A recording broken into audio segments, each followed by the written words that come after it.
I'm going to find the x and the y-intercepts of this equation that is in standard form. So if we think about, I'm going to start with the x-intercepts.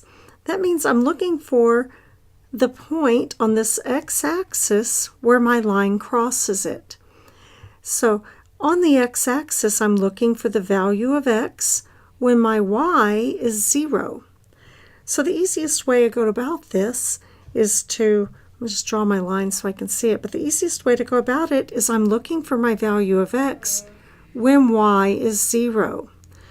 So I'm just going to pretend that this y isn't here at all. It's a 0.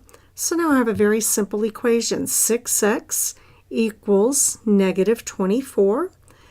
And if I divide both sides by 6, I end up with x equals negative 24 divided by 6 is negative 4. So that's my x-intercept. And now I'm going to do the same thing, but this time I want to find my y-intercept. So I'm looking at the y-axis. So I want my value for y when x equals 0. I'm not going anywhere on the x-axis. So this time I'm going to pretend my x is 0. So I'm just going to ignore all this and solve this small equation. So I'm going to divide both sides by negative 4.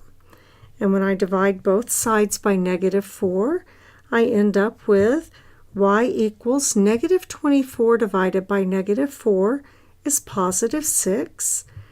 And that's my y-intercept. So if I wrote them as ordered pairs, my x-intercept when x is negative 4, my y was 0. And my y-intercept, it was the y value when x was 0.